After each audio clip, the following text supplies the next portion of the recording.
Good morning.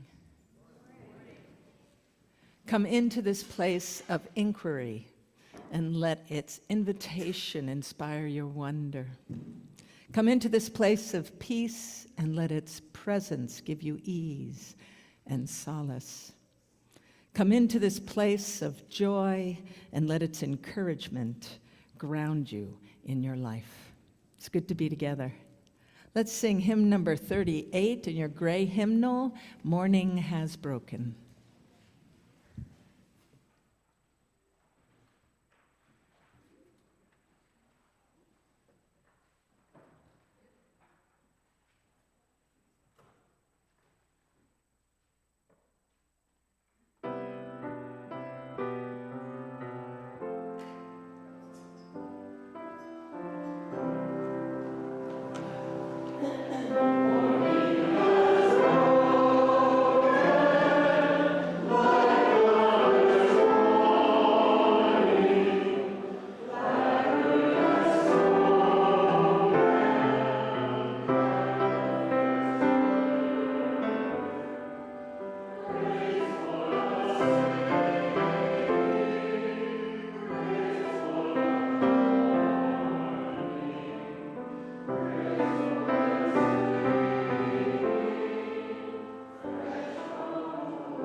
Good morning. Welcome to First Parish in Milton. My name is Brigitte, and I'm a member of our worship committee. If you're having trouble hearing us, please raise your hand here in the meeting house or message us in chat on Zoom so that we can adjust the sound. We are so glad that you have chosen to be here with us this morning or to join us virtually. However your journey, whatever your heritage, and whomever you love, you are welcome here. Your presence here on Sunday morning enriches worship for everyone. This sanctuary is made holy by your presence. If you're joining us for the first time, a special welcome. You will find information about First Parish in your pew. One of the greeters or I would be happy to answer your questions, any questions you might have. And any of us would welcome the opportunity to walk you to social hour after the service. The work of living our faith is done both in and out of worship. So I call your attention to the printed announcements that came in your order of worship or found in your emailed link. In particular, there are two things I wanted to bring to your attention. We have a yard sale coming up at the end of June. Please gather all the things that you'd like to bring to the yard sale. It helps raise a lot of funds for our community. I also wanted to mention that we have one last circle supper. If you want to find out more about the changes to Article 2 that we're going to be voting on at our annual meeting, please sign up on May 4th. Now let's take a few minutes to greet one another and extend a warm welcome to old friends and new.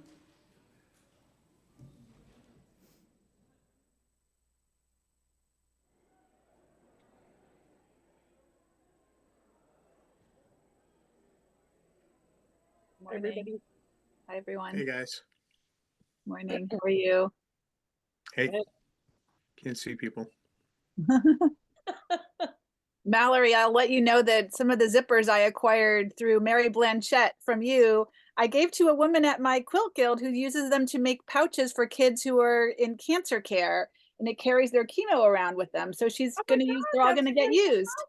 That's Yeah, wonderful. because I didn't need so many zippers, but I brought them to our swap, and she's like, I could use these. So just like, Perfect. you Isn't feel that good. You can lovely feel how good that worked today out? that like, yeah, they went off into the world and they're doing good.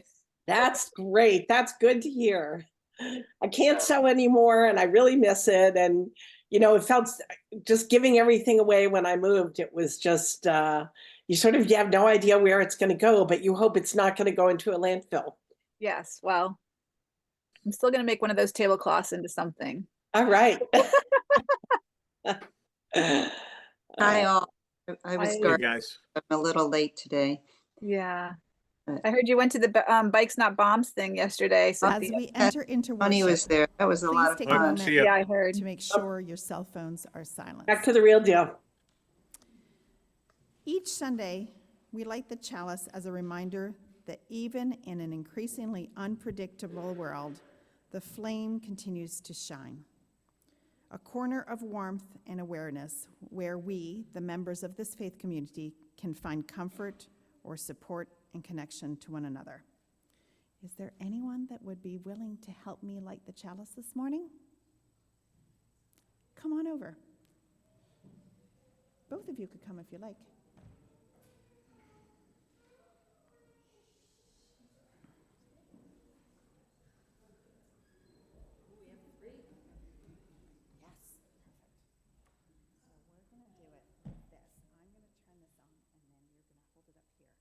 Who wants to hold the flame? Is that okay with the two of you? Can you hold this?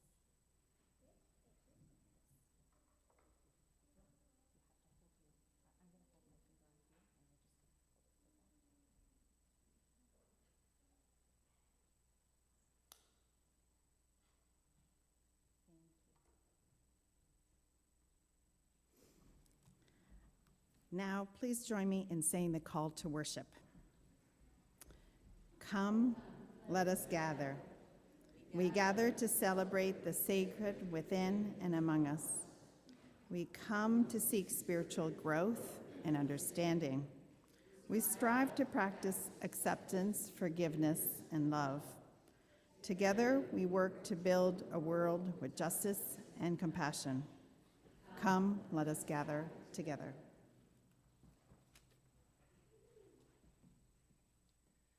So today we have a real treat. We are going to be welcoming new members into our beloved community. And in Unitarian Universalist churches, new members join freely and are welcome and beloved. They have chosen to make a commitment to the principles and values of Unitarian Universalism. And the gift of this trust enriches the whole community, because each of us are a little bit of the universe. And the more people that we interact with, that we see, that we welcome and listen to, help us see a larger truth, a broader way of being in the world.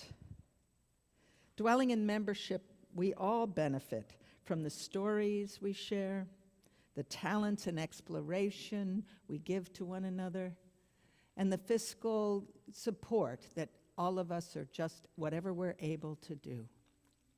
So let us welcome the new members with Leslie McPherson, the membership chair. Good morning. I am so excited. Now, some of you may remember in December we did this, and now we're doing it again. So I would like to call up our newest folks, Janet Evans, Maria Judge. You can just come on up and stand here, and I'm going to read all about you. Ed Leland, Jennifer Malone, and Carol Stocker and Robert Mussey. Do you say Mussey or Mussey? Mussey. Okay, come on up, people.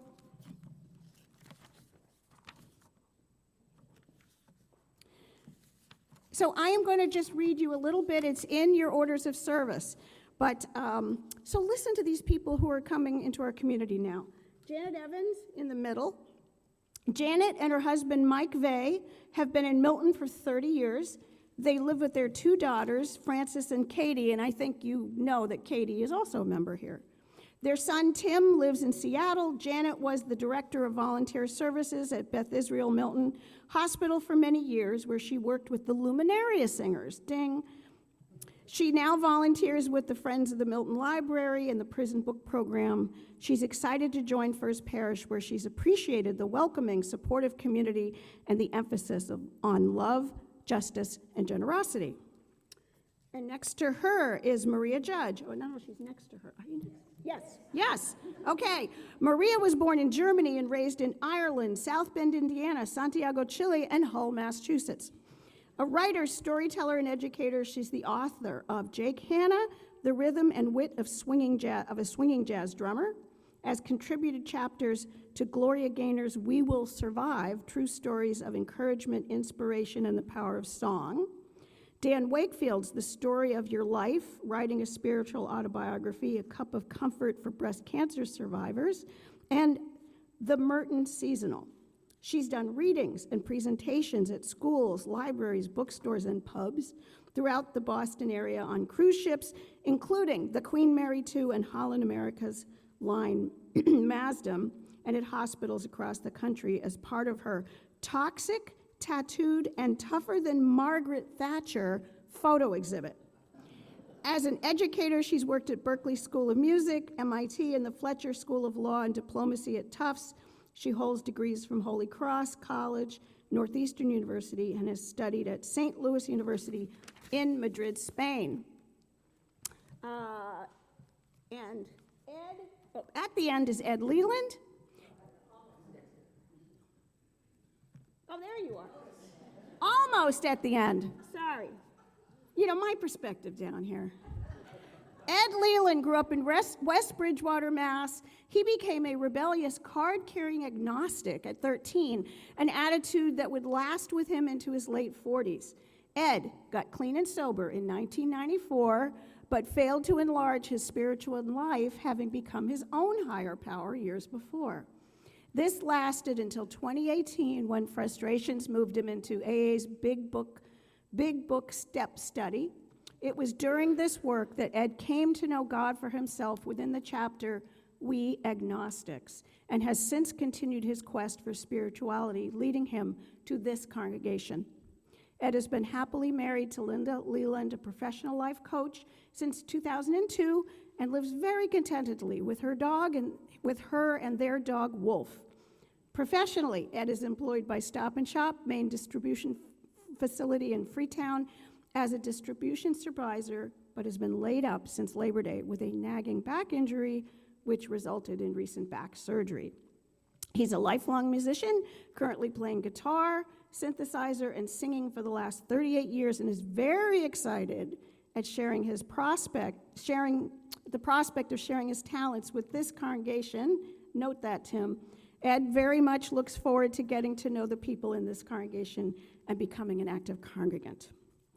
Jennifer Malone, she is at the end.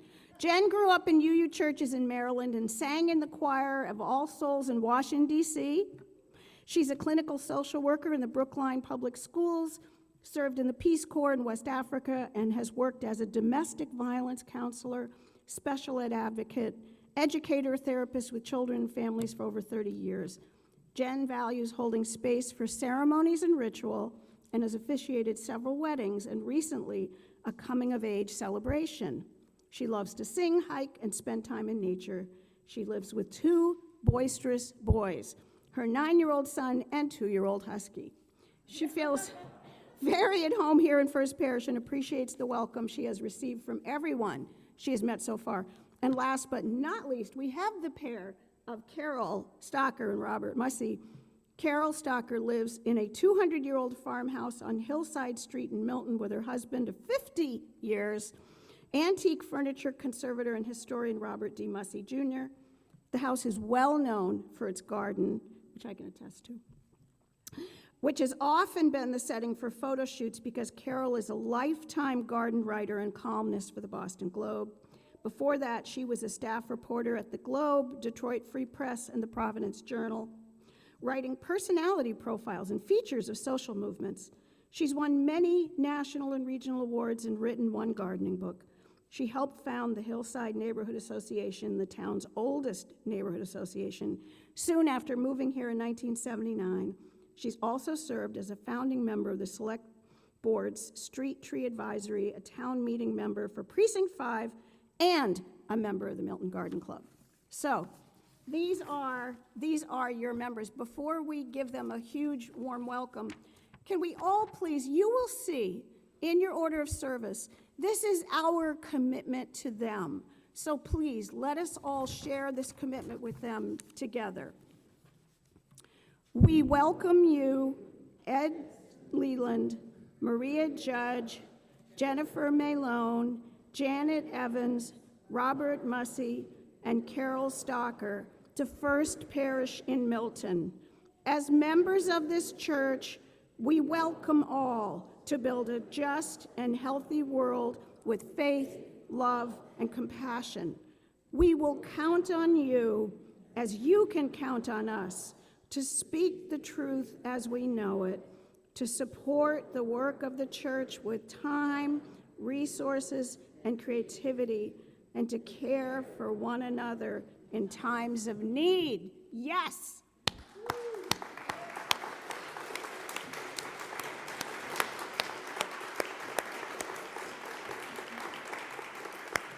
So they're going to each sign our book, which makes them members. And just so you know, all you folks who joined in December, we got a big cake back there that has everybody's name on it, and I want some of the new little kids to help me cut it during coffee hour. So, thank you.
So I just want to point out that Leslie did all that reading on tiptoes, and I kept thinking to go get her a stool, but I thought, So let's sing the children to their classes. Thank you so much, all ages, to see everyone join.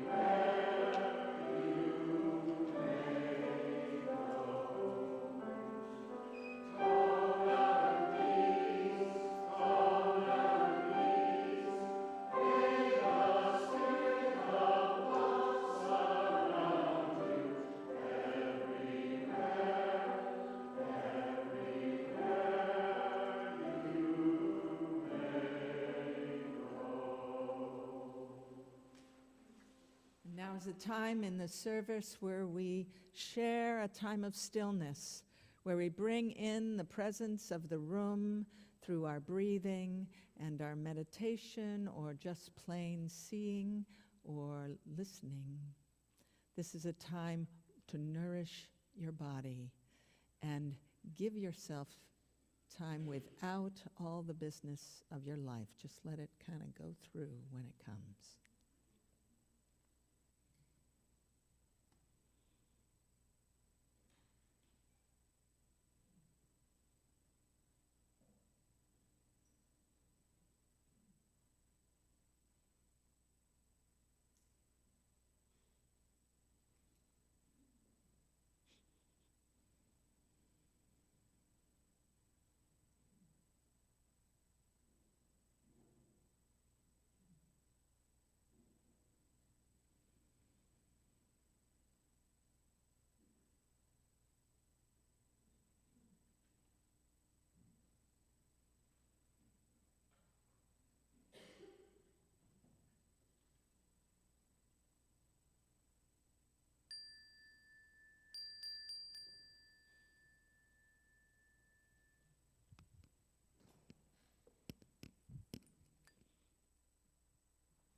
Good morning.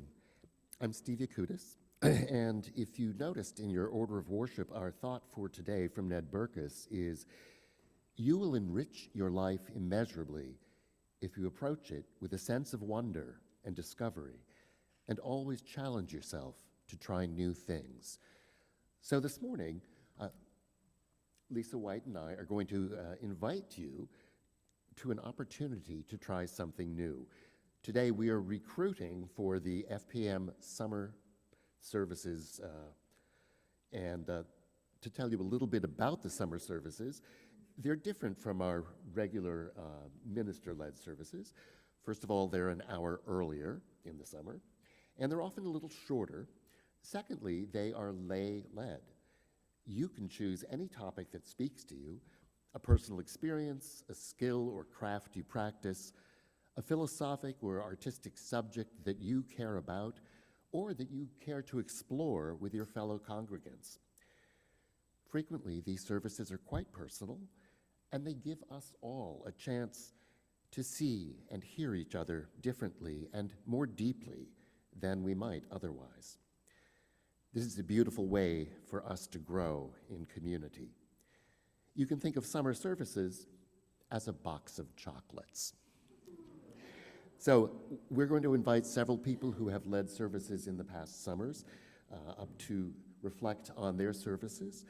And while they do that, I'd like to invite you all to imagine what you could bring to the table this summer. We're going to start with Leslie McPherson, chair of the membership committee. Leslie's passionate about educating folks on our beliefs, and she's famous for her elevator pitch classes, which was part of her service. Why are you, you?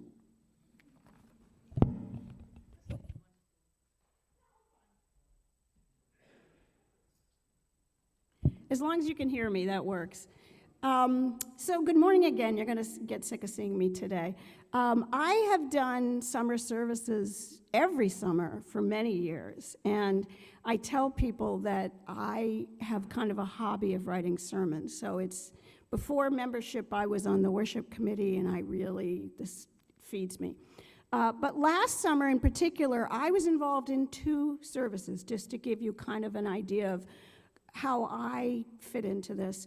The first one I did in June with 3 others, the other 3 who went to General Assembly with me. And we did a service that reported out on what happened at General Assembly, why it was important, what the takeaway for us was, and how it fit in with all of you and what's going on with the larger denomination. And I felt like that was a really important one because you folks in the pews don't always know what's going on in the larger denomination. So I did that. But then my own service later in the summer was indeed called Why Are You You? And Steve is 100% accurate when he says that this is something I am indeed passionate about. I have run a workshop called, it's an elevator pitch. It's so that if you were in an elevator and you were between floors and someone said to you, what does it mean to you, you could give them a wonderful answer, an answer that you'll feel good about rather than just kind of, So in the process of doing these workshops, somebody said, oh, you should do it as a service. So I played with it. I still feel like I like it better as a workshop, but certainly it gave us a chance to talk about the larger questions in a service setting of what it means to espouse that you belong to any denomination. So I don't know yet. I'm going to do a service this summer. I don't know yet what I'm going to do. I have to think about it. But for sure, you'd all be welcome there. So get involved. It's awesome.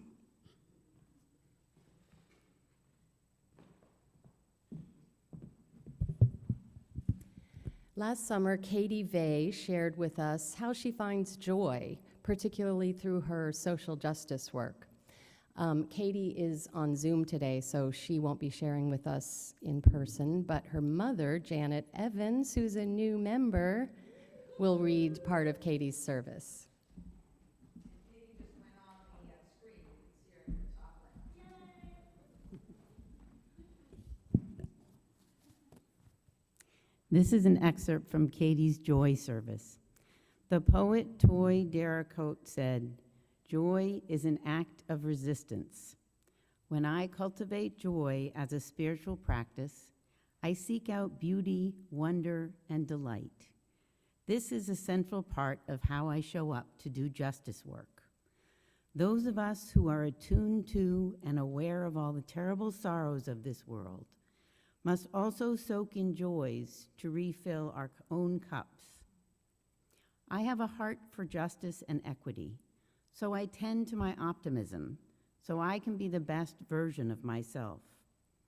I envision a society that prioritizes the fullness of humanity, where everyone can show up as their true selves and experience well-being, joy, peace, and fulfillment. One way I cultivate and share joy is through knitting. I shared my knitting with the asylum seekers when I volunteered for Immigrant Families Together.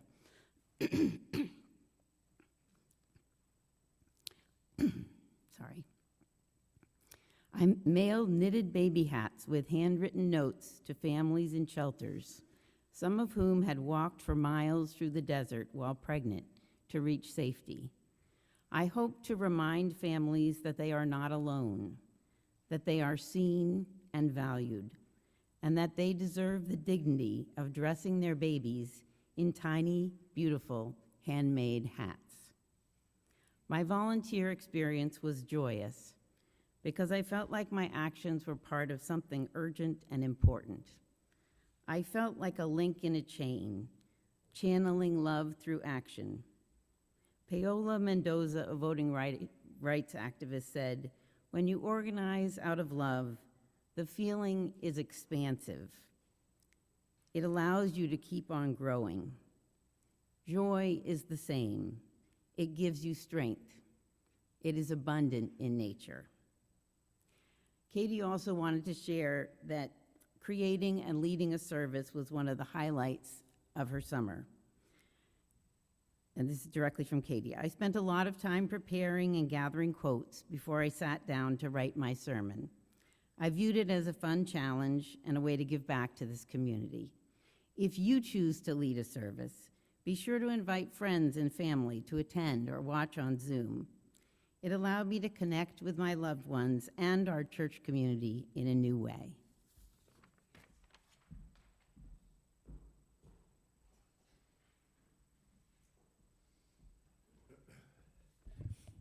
And lastly, I'm going to invite Jenny and Amy to come up. For several summers, they've led a series of song into prayer worships. It's lovely to have a little unorthodox approach to a service, and they certainly do that.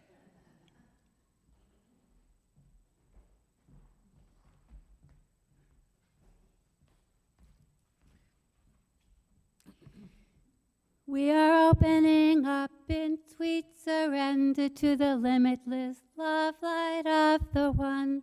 We are opening up in sweet surrender to the limitless love light of the One. We are opening up in sweet surrender to the limitless love light of the One. We are opening up in sweet surrender to the limitless love light of the One. We are opening. We are opening. We are opening. We are opening. We are opening.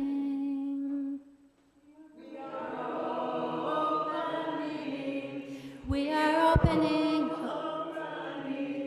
We are opening. We are opening. We are opening up in sweet surrender to the limitless love light of the One. We are opening up in sweet surrender to the limitless love light of the One. We are opening. We are opening. We are opening. We are opening. We are opening up in sweet surrender to the limitless love light of the One. We are opening up in sweet surrender to the limitless love light of the One. We are opening. We are opening. We are opening. We are opening.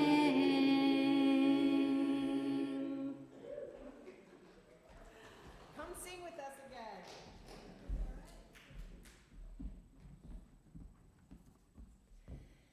We hope that hearing these samplers from last summer's services has intrigued you and inspired you.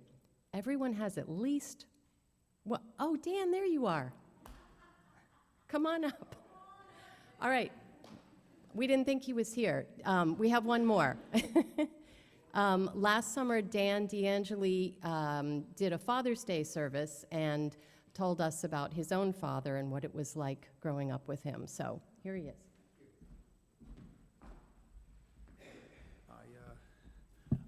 I couldn't help but notice, well, Janet, right? Janet was up here. I thought, like, wow, you can really see.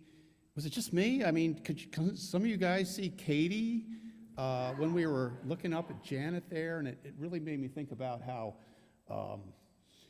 that the parent, the DNA, the mannerisms, a lot of it gets passed along. Certainly did in my case with my dad. I spoke about him on Father's Day last year. He had died the year before. He was 94. And there are a lot of memories I could share about my dad, a lot of stories, really beyond the scope of our time here today. But picture this if you can. Old guy sitting alone in his living room. The chair he's sitting in is also old. He's got his pipe sort of clenched in his mouth like this, and he's watching this old black and white movie, and, even though he is still driving, he's still out there on the highway, he needs binoculars to see the screen. So he's got the binoculars, he's got the pipe, he's watching this ancient movie. He really can't hear, the jokes and all that, but it doesn't really matter because he's seen the movie 20 times. He knows every scene. And so there he is. And he's been like that for quite a long time. In fact, he's been like that even before there was such a thing as remote control. And back then you had commercials. So he took this speedometer cable and he rigged it up in just such a manner that he could sit in his chair and continue smoking his pipe. And when that awful commercial came on, he would just silence it and bring it right back up again when the old movie came. And so, that's kind of what I want to leave you guys with. I mean, he was remarkably inventive, very creative guy. I I hope I do some justice in my own little projects to that kind of way of taking hold of whatever you find and making something new out of it. So what's this got to do with what we do here? I don't know, not much. It's kind of like Steve was saying, this is your chance. This is a blank canvas. I mean, really, people, try to shake it up a little bit. Really, just try to make it your own thing. That's all I want to say about the lay-led services. And man, if I can do it, any of you can do it. That is for sure.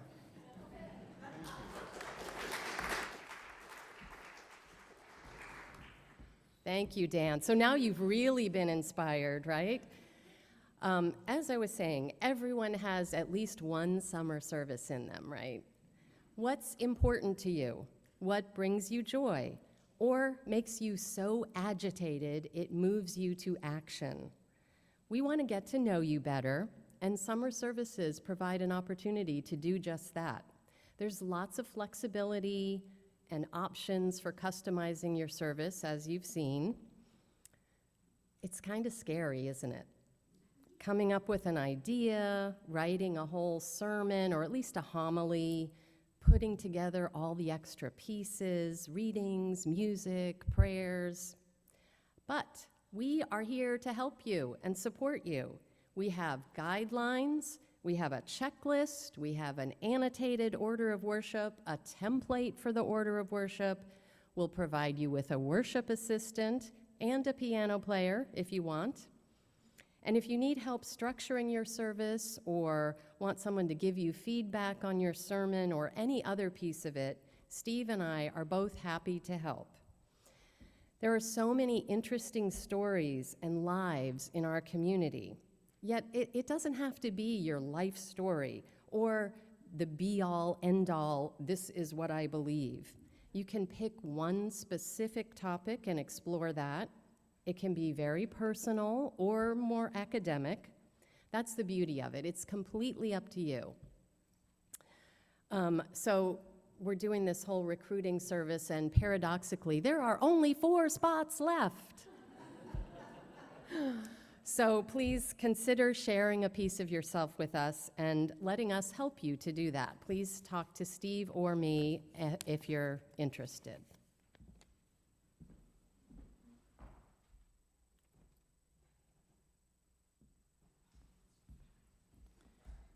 We're now going to sing together hymn number 346 in your gray hymnal.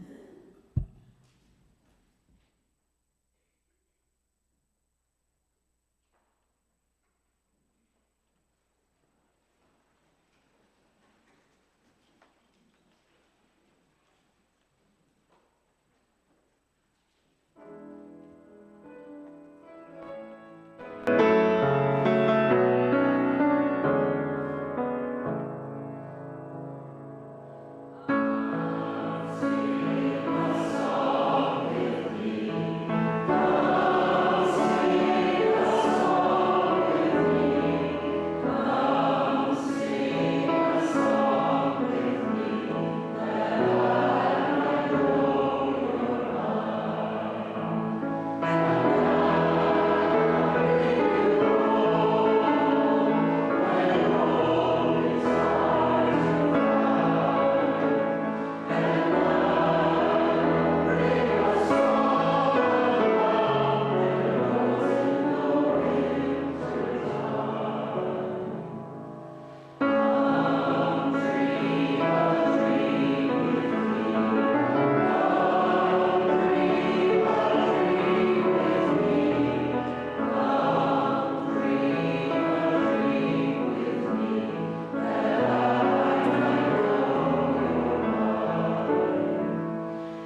Let us join our hearts in the spirit of prayer.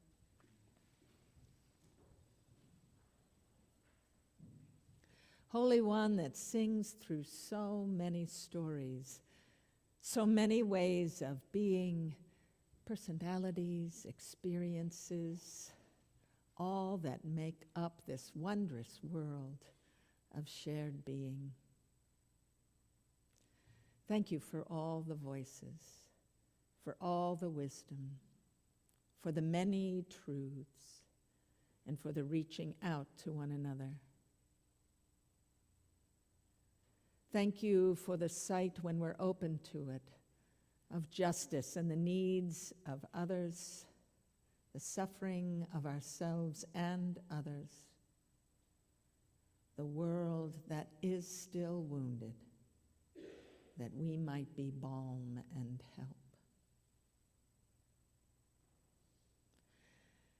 And for all the prayers, the local prayers, silent but unspoken,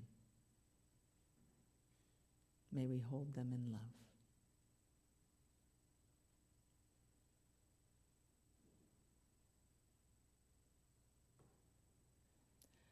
Amen.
I now invite Ellen Barr up for faith reflection. Oh, there she is.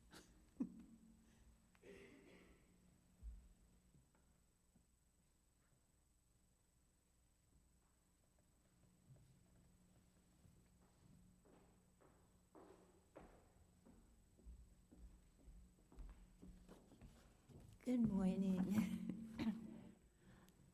Faith reflection? I didn't think I had faith.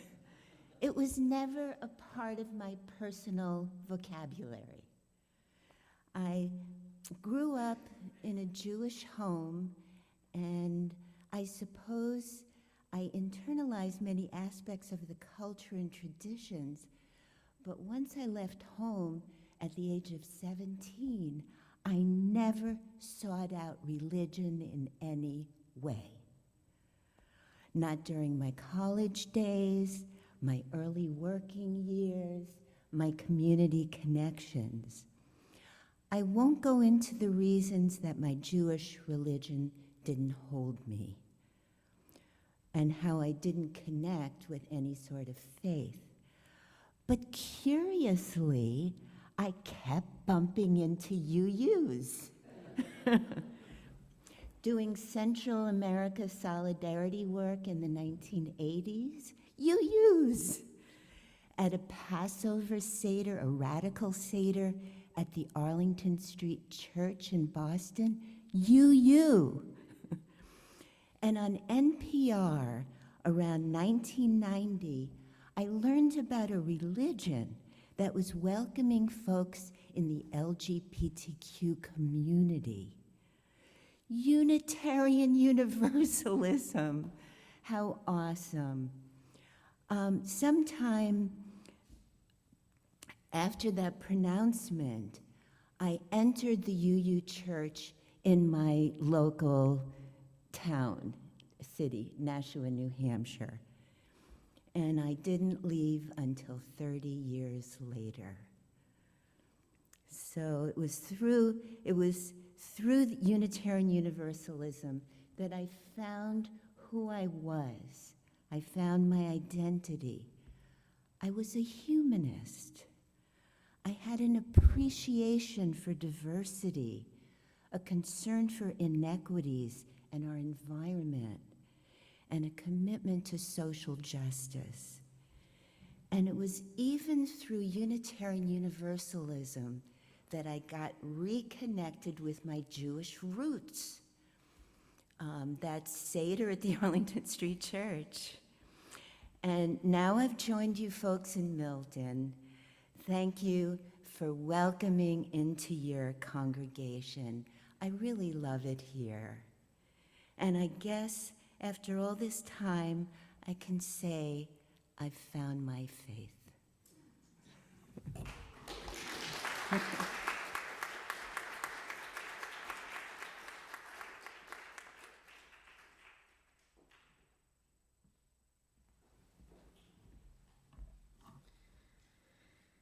Today's offering will go to the services and ministry of First Parish. To find out how to give, you can look either on your screen if you're on Zoom, or simply text the number that is on the screen. You simply text the amount you'd like, don't add words, you'll receive an automated text message. If you haven't set up, it'll tell you how to set up one time, and then you continue to donate in the same way.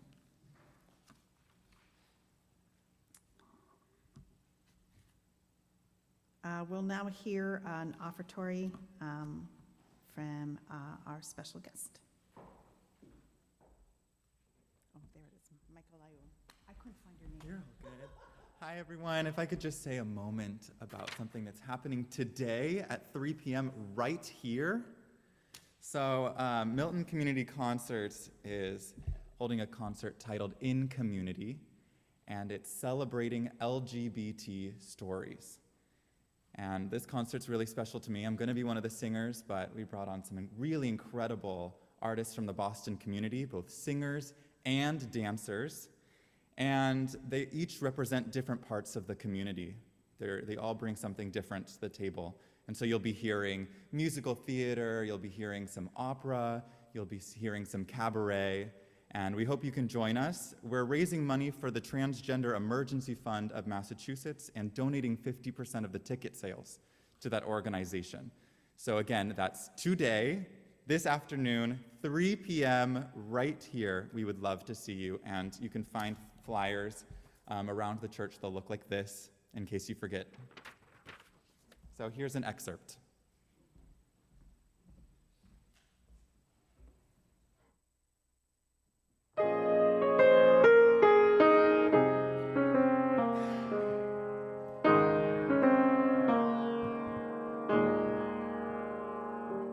I'm not one to lecture. How could I dare? Someone like me who's been mainly nowhere. But in my experience, be as it may, you just have to love who you love. You just have to love who you love. Your common sense tells you best not begin, but your fool heart cannot help plunging in, and nothing and no one can stand in your way. You just have to love who you love. You just have to love who you love.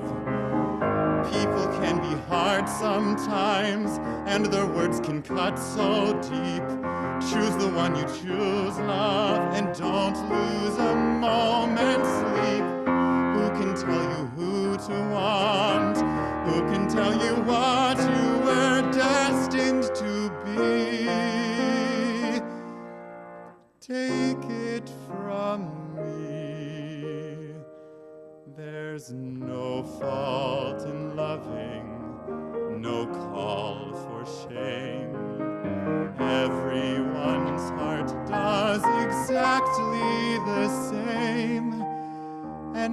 once you believe that, you'll learn how to say,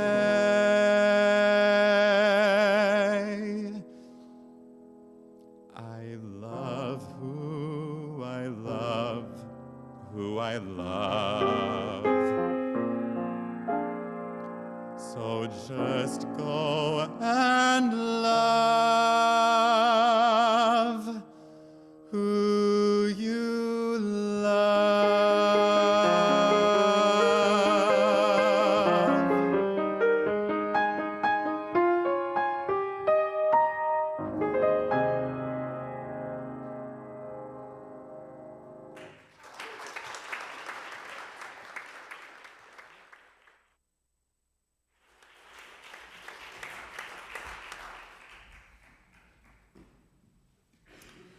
Please join me in the unison dedication on your laminated card in your pew. May these gifts be transformed into strength for this faith community, into comfort, food, and shelter for those in need, and may we be transformed by generosity.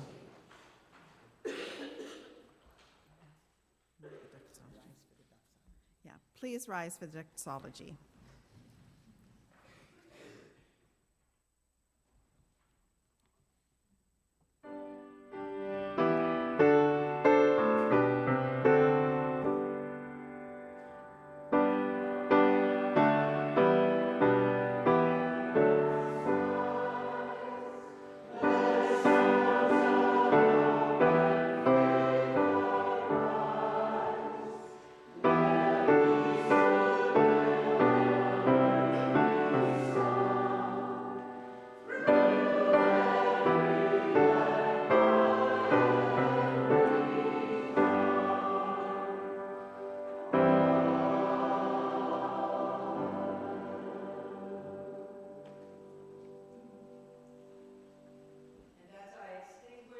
Flame of our chalice, may the flame of our faith burn deep and wide within us. May we know the wonder of our own being and see it in the eyes of others. May we know the peace that is capable in this world and work to find it real. Have a good week. And don't forget to have some cake. Amen.